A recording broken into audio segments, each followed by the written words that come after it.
Usually about 10% ಇರ್ತದೆ ಅಂದ್ಕೊಂಡಿದ್ದೀನಿ. I don't ನೋಡಿ, ಅದು ತಿಳ್ಕೊಂಡು ಹೇಳಿ. ಅದು ಮಾರ್ಜಿನಲ್ಲಿ ಇರ್ತದೆ, ಅದು ಯಾವಾಗಲೂ ಅಷ್ಟೇ. ಇದು ಅದೇನು ಅಂತ ಅದನ್ನ ನಾನು ಚರ್ಚೆ ಮಾಡೋಕ್ಕೆ ಹೋಗಲ್ಲ, ಯಾಕಂದರೆ ನನಗೆ ನೀವು ಅದು ಗ್ರೇಸ್ ಅಂತ ಕರೆದುಬಿಟ್ರೆ ನನಗೆ ತಲೆಗೆ ಹೊಡೆದ್ಬಿಡುತ್ತೆ. ದಯವಿಟ್ಟು ಹಂಗೆ ಹೇಳ್ಬೇಡಿ. ಐ ಥಿಂಕ್ ಅಬೌಟ್ 12,000-13,000 ಇರ್ಬೋದು. ಇದು 8,000 ಅಂದರೆ ಇನ್ನೊಂದು 4,000-5,000 ಇರುತ್ತೆ. ಚೆಕ್ ಮಾಡ್ತೀವಿ, ಸ್ವಲ್ಪ ಹೆಚ್ಚು ಕಮ್ಮಿ ಇರ್ತದೆ ಅದು.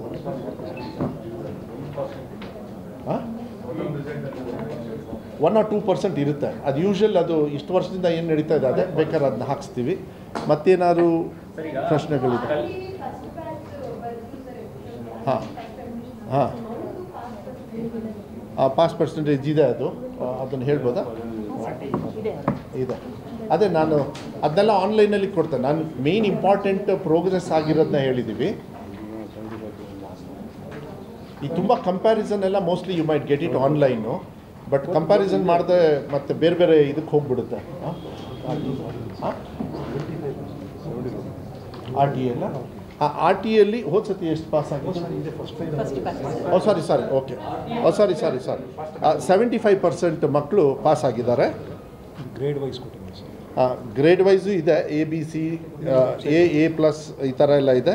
ಸೊ 19,235 ಮಕ್ಕಳು ಪಾಸ್ ಆಗಿದ್ದಾರೆ. ಸೊ ಅಂದರೆ 75%. ಔಟ್ ಆಫ್ ಅದೇ 75 ಔಟ್ ಆಫ್ 25,453 19,235 ಮಕ್ಕಳು ಪಾಸ್ ಆಗಿದ್ದಾರೆ, ವಿಚ್ ಇಸ್ 35.57%. 75.57 ಅದು ಹಿಂಗೆ ಇದೆ, ಅದು ನಂಬರ್ ಇಷ್ಟ ಆಗಿದೆ. ಆರ್ ಟಿ ಎಲ್ಲ A+, ಏರಿಯಾ ವೈಸ್ ಕೊಟ್ಟಿದ್ದಾರೆ. ಇದೆಯಾ? ಹಾಂ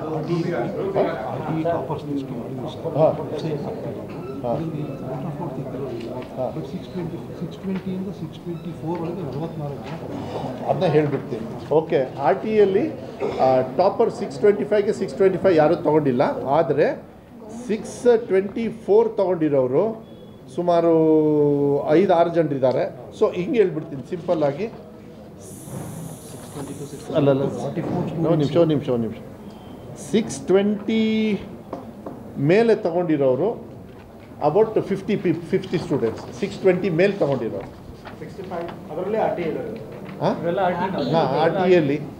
ಆರ್ ಟಿ ಯಲ್ಲಿ 620 ಮೇಲೆ ತೊಗೊಂಡಿರೋರು ಸುಮಾರು 50 ಜನರಿದ್ದಾರೆ. ಅದನ್ನು ವೆಬ್ಸೈಟಿಗೆ ಇದು ತುಂಬ ಇಂಡಿವಿಜುವಲ್ ಇದೆ. ಬ್ಯಾಂಗ್ಳೂರು ನಾರ್ತ್ A+ ಅಲ್ಲಿ 524 ಮಕ್ಕಳು ಸ್ಟೂಡೆಂಟ್ಸ್ ಪಾಸ್ ಆಗಿದ್ದಾರೆ. ಆ ಥರ ಕ್ಯಾಟಗರಿ ಎಲ್ಲ ಇದೆ, ಅದನ್ನು ಕೂಡ ಕೊಡ್ತೀವಿ. ಸರಿ, ಆನ್ ದ ಹೋಲ್ ಒಂದು ಕಡೆಗೆ ಇಂಪ್ರೂವ್ಮೆಂಟ್ ಇಲಾಖೆಯಿಂದ ತೋರಿಸಿದ್ದಾರೆ.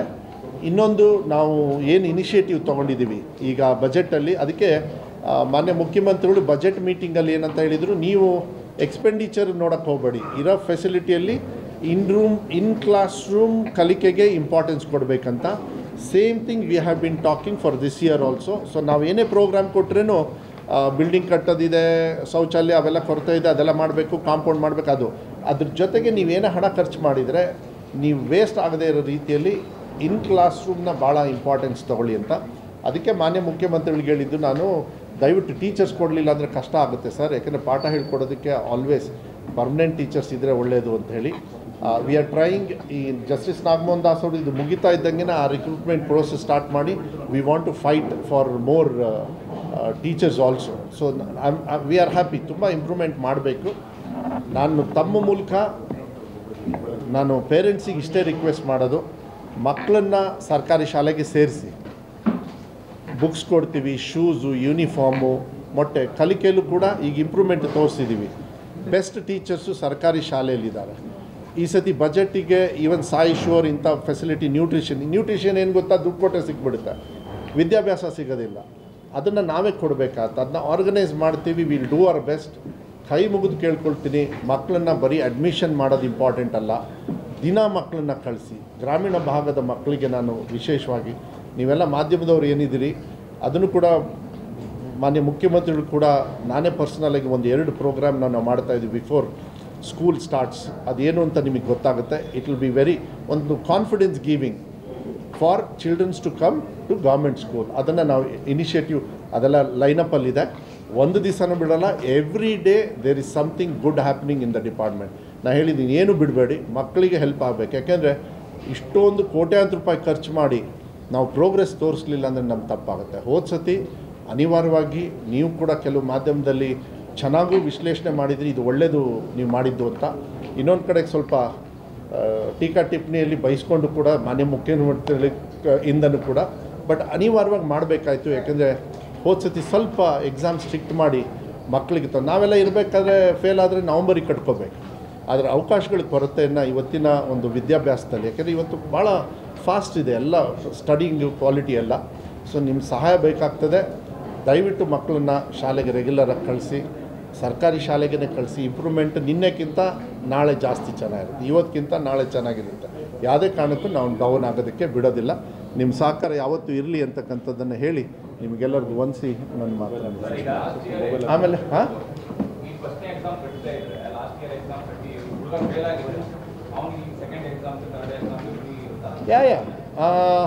ಫ್ರೀ ಇರುತ್ತೆ. ಹೌದು, ಇಲ್ಲ ಬಟ್ ಒಂದು ಬೇಕಾದ್ರೆ ಅದನ್ನು ಕೊಡ್ಬೋದು.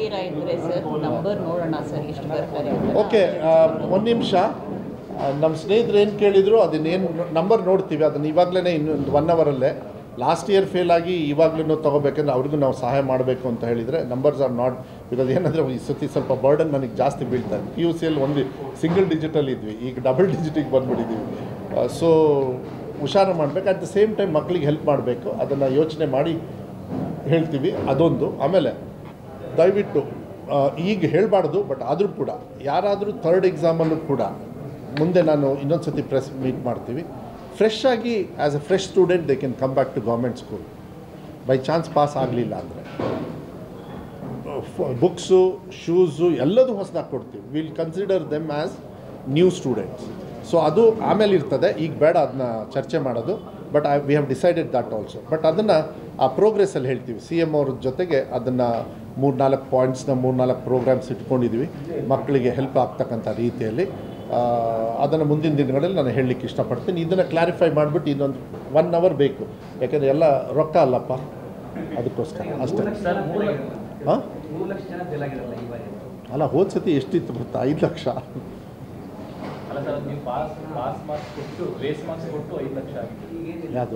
ಯಾವುದು ಇಲ್ಲ ಗ್ರೇಸ್ ಮಾರ್ಕ್ಸ್ ಕೊಟ್ಟು ಭಾಳ ಕಮ್ಮಿ ಆಗ್ಬಿಡುತ್ತೆ ಈ ಸತಿ.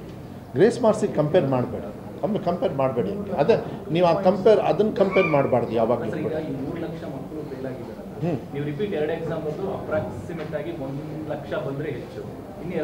ಯಾಕೆ ಹೆಚ್ಚು ಅಂತ 2.5 ಲಕ್ಷ ಬಂದಿದ್ದಾರೆ.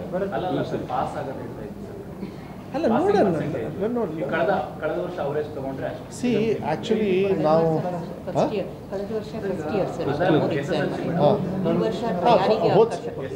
ಅಲ್ಲ ಅದನ್ನು 1 ಸೆಕೆಂಡ್ ಅವ್ರೇನು ಹೇಳ್ತಾ ಇದ್ದಾರೆ, 2nd exam 3rd exam policy ಮಾಡಿರೋದೇ ಫಸ್ಟ್ ಟೈಮ್ ಲಾಸ್ಟ್ ಇಯರ್.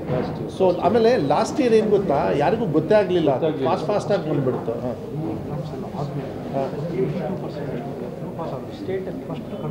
ಹಾಂ, 82% ಪಾಸ್ ಆಗಿದ್ದಾರೆ ಹೋದ ಸತಿ ಅಂತ. ಆವಾಗ ರಿಪೀಟರ್ಸು ಇರ್ತಾರೆ, ಇಂಪ್ರೂವ್ಮೆಂಟಿಗೂ ಇರ್ತಾರೆ, ಇಬ್ಬರು ಇರ್ತಾರೆ. ಈ ಸತಿಗೆ 100% ಫ್ರೀ ಇರೋದ್ರಿಂದ ಎಕ್ಸಾಮ್ ಫ್ರೀಯಾಗಿ ತೊಗೊಳ್ತಾರೆ. ಈ ಸತಿ 92% ತೊಗೊಂಡ್ರು. ಸಿ ನನಗೇನು ಗೊತ್ತಾ, ಚಾನ್ಸ್ ಏನು ಕೊಡ್ತಾಯಿದ್ದೀವಿ ನೀವು ಕಳ್ಕೊಬೇಡಿ ಅಂತ ಹೇಳೋದು. ಈಗ ಯಾರೋ 30%ಅಲ್ಲಿ ಫೇಲ್ ಆದವನು ಆಬ್ವಿಯಸ್ಲಿ ಅವ್ನು ತೊಗೊಳ್ತಾನೆ. He will not lose, he will take. ಅದೇ ಒಬ್ಬರು ಪಾಸ್ ಆದ್ರೂ ಖುಷಿನೇ ರೀ, ಯಾಕೆ ನಮ್ಮ ಇದರೊಳಗೇನು ತಪ್ಪೇನಿಲ್ಲ. ಬಟ್ ಏನಂದರೆ ಫೇಲ್ ಆಗದ ರೀತಿಯಲ್ಲಿ ನಾವು ಫಸ್ಟ್ ಎಕ್ಸಾಮಿಗೆ ಟಾರ್ಗೆಟ್ ಮಾಡಿಬಿಟ್ರೆ ಈ ಥರ ಇರಲ್ಲ. ಬಟ್ ನಾವು ಎಕ್ಸಾಮಿನೇಷನ್ ಈ ಸ್ಥಿತಿ ಮತ್ತು ಇಷ್ಟು ವರ್ಷ ಕಲಿಕೆಯ ಕ್ವಾಲಿಟಿ ಇದನ್ನೆಲ್ಲ ತೊಗೊಂಡು ಬಂದಾಗ ಅನಿವಾರ್ಯವಾಗಿ ಈ ಸ್ಟೆಪ್ಸ್ನ ನಾವು ತೊಗೊಳ್ಬೇಕಾಗುತ್ತೆ. So don't see the numbers, how many people have failed or not yet passed. We are giving them chance again, 1, 2, 3 and no fees. ಯಾರ್ದು ಅಲ್ಲ ಓವರಾಲು ಅಲ್ಲ ಫಸ್ಟ್ ನೋಡಿ ಹಾಂ ಮತ್ತೆ ಅದು ಬೇರೆಯವ್ರು ಮಾಡಿದರೆ ಅವರು ಪ್ರೈವೇಟವರು ಅವ್ರು ಅರ್ಥ ಮಾಡ್ಕೊಳ್ಬೇಕಾದ್ರೆ 2022-23 ಫಲಿತಾಂಶ ಇದ್ದು 73.89%. ಇಲ್ಲ ಆಕ್ಚುಲ್ ಫಲಿತಾಂಶ 22-23 ಅಲ್ಲ ಒಂದು ನಿಮಿಷ ಒಂದು ನಿಮಿಷ ಅವಾಗ ಎಕ್ಸಾಮ್ ಹೆಂಗೆ ನಡೀತಾ ಇತ್ತು ಟ್ರೈ ಟು ಅಂಡರ್ಸ್ಟ್ಯಾಂಡ್ ನಂಗೆ ಗೊತ್ತಿಲ್ಲ ಅಲ್ಲ ನೀವು ಅಂದ್ಕೊಂಡಿದ್ದೀರಾ ಹಂಗೆ ಆಗ್ತಾ ಇರಲಿಲ್ಲ ನಾನು ಏನಂದೆ ಎಕ್ಸಾಮ್ ಹಾಗಾದ್ರೆ 2024 ಇಂಚೆ ನಡೆದ ಎಕ್ಸಾಮ್ ಯಾವ ಪಾರದರ್ಶಕವಾಗಿ ನಡೆದಿರಲಿಲ್ಲ, ಅಷ್ಟೊಂದು ಪಾರದರ್ಶಕವಾಗಿ ನಡೀಲಿಲ್ಲ. ಅದಕ್ಕೋಸ್ಕರನೇ ವೆಬ್ಕಾಸ್ಟಿಂಗ್ ಮಾಡೋದು. ಅದನ್ನು CBSE, ICSE, UPSC ಎಲ್ಲರೂ ಕೂಡ ಇವತ್ತು ನಮ್ಮನ್ನು ಕಾಪಿ ಮಾಡ್ತಾ ಇದ್ದಾರೆ. ಅದಕ್ಕೆ ಹಿಂದೆ ಬ್ಲೇಮ್ ಮಾಡೋಕ್ಕೆ ನನಗೆ ಇಷ್ಟ ಇಲ್ಲ. ನಾವೇನು ಮಾಡಬೇಕು ಅದನ್ನು ಮಾಡ್ತೀವಿ. ವೆಬ್ಕಾಸ್ಟಿಂಗ್ ತರದ್ರಿ ಏನು reason? Because something has gone wrong. ಅವರಿಗೆಲ್ಲ ಇಂಪ್ರೂವ್ ಮಾಡೋದಕ್ಕೆ ಏನಾಗುತ್ತೆ, ವಿ ಕ್ಯಾನ್ ರಿಕ್ವೆಸ್ಟ್. ಅಲ್ಲ, ನಾವು ಪರ್ಮಿಷನ್ ಮಾತ್ರ ಕೊಡ್ತೀವಿ. ಬಟ್ ನಮ್ಮ ಅಂಡರ್ ಅಂದ ತಕ್ಷಣ ಕಲಿಕೆಗೂ ನಮ್ಮವ್ರದ್ದೇ ಇಂಟ್ರೆಸ್ಟ್, ನಮ್ಮ ಮಕ್ಕಳೇ ಅಲ್ವ, ನಮ್ಮ ರಾಜ್ಯದ ಮಕ್ಕಳೇ. ಆ ಜವಾಬ್ದಾರಿನ ಒಂದು ಲೆಟ್ರನ್ನ ಕಮಿಷನರ್ ಕಡೆಯಿಂದ ನೋಡಿ ಈ ಥರ ಆಗಿದೆ, 0 ಇದನ್ನು ಮಾಡಿದ್ರೆ ನಿಮ್ಮ ಮೇಲೆ ಆ್ಯಕ್ಷನ್ ತೊಗೊಳ್ತೆ, ಸ್ಕೂಲೇ ಉಪಯೋಗ ಆಗೋದಿಲ್ಲ, ಈ ಥರ ಎಲ್ಲ ಮಾಡಬೇಕಾಗತ್ತೆ, ಹುಷಾರು ಅಂತ ಹೇಳಬೇಕಾಗತ್ತೆ. ಬಟ್ ನಾವು ಕ್ಲೋಸ್ ಮಾಡಿದ್ವಿ ಅಂದ್ಕೊಳ್ಳಿ, ಸುಪ್ರೀಂ ಕೋರ್ಟಿಂದ ಹೋಗ್ಬಿಟ್ಟು ಸುಪ್ರೀಂ ಕೋರ್ಟ್ ಏನು ಹೇಳುತ್ತೆ, ಮೋಸ್ಟ್ಲಿ ಅವ್ರದ್ದೇ ಆಗಿರ್ತಕ್ಕಂಥ ಒಂದು ಹೇಳ್ತಾರೆ, ಯಾರಿಗೇ ಆಗಲಿ ಅವರ ಇದು ಏನು ಕಲಿಕೆಗೆ ನೀವು ನಿಲ್ಸಕ್ಕೆ ಬರಲ್ಲ ಅಂದಾಗ ನಾವು ಕೋರ್ಟಿದ್ದು. ಅದಕ್ಕೆ ನಾವು ಅದನ್ನ ಚರ್ಚೆ ಮಾಡೋದು ಬೇಡ. ಆದರೆ ನಮ್ಮ ಮಕ್ಕಳವರು, ನಮ್ಮ ರಾಜ್ಯದ ಮಕ್ಕಳು, ನಮ್ಮ ಡ್ಯೂಟಿ ಆಗ್ತದೆ.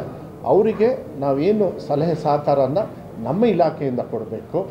ನಮ್ಮ ಇಲಾಖೆಯಲ್ಲಿ will go out of way also. ಏಕೆಂದರೆ ಬಡವರು ಇನ್ಸ್ಟಿಟ್ಯೂಷನ್ ಇರ್ತಾನೆ. ವಿ ಶುಡಂಟ್ ಥಿಂಕ್ ಎಲ್ಲರೂ ಭಾಳ ಸೌಕರ್ಯ ಮಕ್ಕಳು ಹೋಗ್ತಕ್ಕಂಥದ್ದೇ ಬರೀ ಪ್ರೈವೇಟ್ ಶಾಲೆ ಅಲ್ಲ. ಬಡವ್ರ ಶಾಲೆ ಮಕ್ಕಳು ಕೂಡ ಕಷ್ಟದಲ್ಲಿ ನಾವು ನಡೆಸ್ತಾ ಇದ್ದೀವಿ ಸರ್ ಫ್ರೀಯಾಗಿ ಅಂತ ಹೇಳಿ ನಮ್ಮ ಹತ್ರ ಬಂದಿದ್ದಾರೆ. ಅವರೇ ಸಿಕ್ಕಾಕೊಂಡಿರ್ಬೋದು. ಅವ್ರಿಗೇನು ಸಹಾಯ ಮಾಡಬೇಕು ಇಲಾಖೆಯಿಂದ ಕಮಿಷನರು ಇದ್ದಾರೆ. ನೀವು ಕೇಳಿರೋ ಪ್ರಶ್ನೆನೂ ಒಳ್ಳೆಯದೇ, ಇದೇ ಮೀಟಿಂಗಲ್ಲಿ ಹೇಳಿಬಿಡ್ತೀನಿ ಅವರಿಗೆ. ದಯವಿಟ್ಟು ಹೆಲ್ಪ್ ಮಾಡಿ, ಅವ್ರು ಕರೆದುಬಿಟ್ಟು ಮಾತಾಡಿ. ನಮ್ಮ BOS, DDPS ಅಲ್ಲೂ ಕೂಡ ಭೇಟಿ ಮಾಡಿ ಮಾಡೋದು ಒಳ್ಳೆಯದು. ಯಾಕೆಂದ್ರೆ ನಮ್ಮ ರಾಜ್ಯದ ಮಕ್ಕಳು, ನಮ್ಮ ಭವಿಷ್ಯ ಅದು. ಸರ್, ನಿಮ್ಮ ಮಗ ಟಾಪ್ ಆಗಿದ್ದಾರೆ ICSE ಸಿಲೆಬಸ್ ರಿಯಾಕ್ಷನ್ಸ್ ಬೇಡ, ಯಾಕೆ ನಿಮ್ಮೆಲ್ಲರ ಆಶೀರ್ವಾದ ಇರಲಿ. ಅವ್ನು ನನ್ನ ಡಿಪಾರ್ಟ್ಮೆಂಟ್ ಇರಲಿಲ್ಲ, ಅವ್ನು ನನ್ನ ಸ್ಟೇಟ್ ಸಿಲೆಬಸ್ ಅಲ್ಲ, ಅಷ್ಟೊಂದು ಹೇಳ್ಬೋದು ನಾನು. ಐ ಆಮ್ ವೆರಿ ಹ್ಯಾಪಿ, ಅಷ್ಟೇ ಸಾಕು. ಬೇಡ, ಎಲ್ಲ ಮಕ್ಕಳು ಆ ಥರ ತಗೊಳ್ಳಿ ಅಂತೇಳಿ ದೇವರಲ್ಲಿ ಪ್ರಾರ್ಥನೆ ಮಾಡಿ. ಸರ್ಕಾರಿ ಶಾಲೆಗಳನ್ನು ತರಬೇಕು ಅಂತಿದ್ದೀರಿ, ಎಷ್ಟು ಏನು ಪ್ಲಾನಿಂಗ್ ಆಗ್ತದೆ? ಅದು ಬಜೆಟಲ್ಲಿ ಅನೌನ್ಸ್ ಮಾಡಿದ್ವಲ್ಲ ಈ ವರ್ಷಕ್ಕೆ. LKG UKGನ ಸುಮಾರು 5,000 ಅಂತ ಅನೌನ್ಸ್ ಮಾಡಿದ್ದಾರೆ. ಆಮೇಲೆ ಇದ್ರೊಳಗೆ ಏನಂದರೆ ಪಾಪ ಕೆಲವರು SDMC ಅವ್ರು ಏನು ಮಾಡಿಬಿಟ್ರು, ನಮಗೆ ಹೇಳ್ದೇನೆ ಅವರೇ ಶುರು ಮಾಡಿಬಿಟ್ಟಿದ್ದಾರೆ. ಅವರೇ ಸಂಬಳ ಕೊಟ್ಟು ಎಲ್ಲ ಅವ್ರನ್ನೂ ಕೂಡ ಅಬ್ಸರ್ವ್ ಮಾಡಿ ಅಂಥೇಳಿ ನಮ್ಮ ಬಜೆಟಲ್ಲಿ ಹಾಕ್ಕೊಂಡಿದ್ವಿ. ಇಲ್ಲಾಂದರೆ ಏನಾಗುತ್ತೆ, ಕ್ವಾಲಿಟಿ ಆಫ್ ಎಜುಕೇಷನ್ ಹೆಚ್ಚು ಕಮ್ಮಿ ಆಗುತ್ತೆ. ಈಗ ಒಂದು ಶಾಲೆಯಲ್ಲಿ ಏನು ಮಾಡಿದ್ದಾರೆ, ಇಲ್ಲ ಅದು ನಾವು ಮತ್ತು ಅವರು ಅಂಡರ್ಸ್ಟ್ಯಾಂಡಿಂಗಲ್ಲಿ ಮಾಡ್ತೀವಿ. ನಮ್ಮ ಬಿಲ್ಡಿಂಗ್ ಒಳಗೆ ಅದಕ್ಕೊಂದು 3 men ಕಮಿಟಿನೂ ಕೂಡ ಮಾಡಿದೆ. ಸೊ ಅವರಿಗೂ ತೊಂದರೆ ಆಗಬಾರ್ದು, ನಮಗೂ ತೊಂದರೆ ಆಗದೇ ಇರತಕ್ಕಂಥ ರೀತಿಯಲ್ಲಿ ನಮ್ಮ ವಿಸಿನಿಟಿಯಲ್ಲಿ ಇರೋದು ಮಾತ್ರ. ಯಾಕೆಂದರೆ anganwadi is not only LKG UKG ಅಲ್ಲ, ಅವ್ರಿಗೆ ಬೇರೆ ಕೆಲಸ ಇದೆ. ನಾವು LKG UKGಯಲ್ಲಿ ಕಲಿಕೆ ಬಿಟ್ಟರೆ ಇನ್ನೇನು ಮಾಡೋದಿಲ್ಲ. ನಮ್ಮ ಡಿಪಾರ್ಟ್ಮೆಂಟೇ ಬೇರೆ, ಅವ್ರ ಡಿಪಾರ್ಟ್ಮೆಂಟೇ ಬೇರೆ. ಅವ್ರು ಬೇರೆ ಕೆಲಸ ಎಲ್ಲ ತುಂಬ ಮಾಡ್ತಾರೆ. ಹಳ್ಳಿ ಮಟ್ಟದಲ್ಲಿ ತುಂಬ ಇರುತ್ತೆ ಅವರಿಗೆ, ಪೌಷ್ಟಿಕತೆ, ಹೆಣ್ಮಕ್ಳಿಗೆ ಅದೇನೋ ಬೇರೆ ಬೇರೆ ಕಾರ್ಯಕ್ರಮಗಳೆಲ್ಲ ಇದ್ದಾವೆ. ನನಗೆ ಅಷ್ಟೊಂದು ಡೀಟೇಲ್ಸ್ ಗೊತ್ತಿಲ್ಲ. ಸೊ ಅವ್ರಿಗೆ ಡಿಸ್ಟರ್ಬ್ ಆಗಲ್ಲ. ಅವ್ರ ಪಾಡಿಗೆ ಬೆಂಗಳೂರಿಗೆ ಹೆಚ್ಚು ಡಿಮ್ಯಾಂಡ್ ಇರ್ತದೆ, ಅಂದರೆ ಬೆಂಗಳೂರಿಗೆ ಹೆಚ್ಚಿನ ಸಂಖ್ಯೆಯಲ್ಲಿ ಬೆಂಗಳೂರಲ್ಲಿ ಎಲ್ಲ ಶಾಲೆಗಳಲ್ಲೂ ಮಾಡ್ತಾರೆ. BBMP ವಿಸಿನಿಟಿಯಲ್ಲಿ ಎಲ್ಲ ಕಡೆ ಮಾಡೋದಕ್ಕೆ ಡಿಮ್ಯಾಂಡ್ ಇದೆ. ಬಟ್ ನಮ್ಮ ಕಾನ್ಸಂಟ್ರೇಷನ್ನು ಗ್ರಾಮೀಣ ಭಾಗದಲ್ಲಿ ಜಾಸ್ತಿ, ಅದರಲ್ಲೂ ಉತ್ತರ ಕರ್ನಾಟಕ ಗ್ರಾಮೀಣ ಭಾಗದಲ್ಲಿ ಜಾಸ್ತಿ. ನಾನೇ ಹೋಗಿದ್ದೆ, ಹೋಗಿ ಯಲಬುರ್ಗಾ ಅಲ್ಲೆಲ್ಲ ಹೋದಾಗ ತುಂಬ ಖುಷಿ ಆಯಿತು. ಯಾಕೆಂದರೆ ಅಡ್ಮಿಷನ್ನು ಅಲ್ಲಿ ಐ ವಾಸ್ ಶಾಕ್ಡ್. ನನಗೆ ಹಿಂಗೆ ಅಂತ ಗೊತ್ತಿರಲಿಲ್ಲ. ಕೇವಲ 40 ದಿವಸದೊಳಗೆ ಆಸತಿಗೆ ಸುಮಾರು 42,000 ಮಕ್ಕಳು LKG UKGಗೆ ಅಡ್ಮಿಷನ್ ತೊಗೊಂಡ್ಬಿಟ್ರು, ಕಲ್ಯಾಣ ಕರ್ನಾಟಕ ಭಾಗದಲ್ಲೇ. So I think it is very progress. ಎಲ್ಲಿ ಆಗಲೇಬೇಕು. ಒಂದು ವರ್ಷ 1 ಲಕ್ಷ ಮಕ್ಕಳು ಪಟ ಬೀಳ್ತಾ ಇದೆ. ನೀವು ಬರ್ತಾ 2 ಸತಿ 3 ಸತಿ. ಬರೀ ಜಾಸ್ತಿ ಆಗಿದ್ದು ಯಾವಾಗ ಅಂದರೆ ಕೋವಿಡ್ ಟೈಮಲ್ಲಿ, ಯಾಕೆಂದರೆ ಫೀಸ್ ಇರಲಿಲ್ಲ, ಬಂದು ಸೇರ್ಕೊ. ಅದಾದಮೇಲೆ ಮತ್ತೆ ಬಿದ್ದುಬಿಡ್ತು, ಯಾಕೆಂದರೆ ಹೋಗ್ತಾವೆ. ಈಗ ಅದು 2 things ಆರ್ ಇಂಪಾರ್ಟೆಂಟ್. 1 is ಮಕ್ಕಳು ಸರ್ಕಾರಿ ಶಾಲೆಯಿಂದ ಆಚೆ ಹೋಗೋದನ್ನ ಸ್ಟ್ಯಾಗ್ನೆಂಟ್ ಮಾಡಿ ನಿಲ್ಲಿಸಬೇಕು. ನೆಕ್ಸ್ಟು ಅಡ್ಮಿಷನ್ ಜಾಸ್ತಿ ಮಾಡಬೇಕು. ಸೊ ಈಗ ಅಡ್ಮಿಷನ್ ಜಾಸ್ತಿ ಮಾಡೋದಕ್ಕೆ ನಾವೇನೋ ಒಂದು ಪ್ರೋಗ್ರಾಮ್ ಹಾಕ್ಕೊಂಡಿದ್ದೀವಿ. ಅದು ಮಾನ್ಯ ಮುಖ್ಯಮಂತ್ರಿಗಳ ಅಪ್ಪಣೆ ಕೊಟ್ಟ ತಕ್ಷಣ ನಿಮ್ಮ ಮುಂದೆ ನಾನು ಆ ಡೀಟೇಲ್ಸ್ನ ಕೊಡ್ತೀನಿ. ಆ್ಯಂಡ್ ಚೆನ್ನಾಗಿದೆ, ಅದು ನೀವೆಲ್ಲ ಇಷ್ಟಪಡ್ತೀನಿ.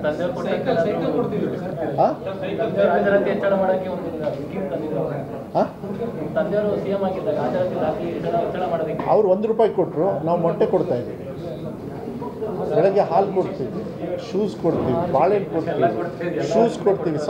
ಅದು ₹1 ಜಾಸ್ತಿ.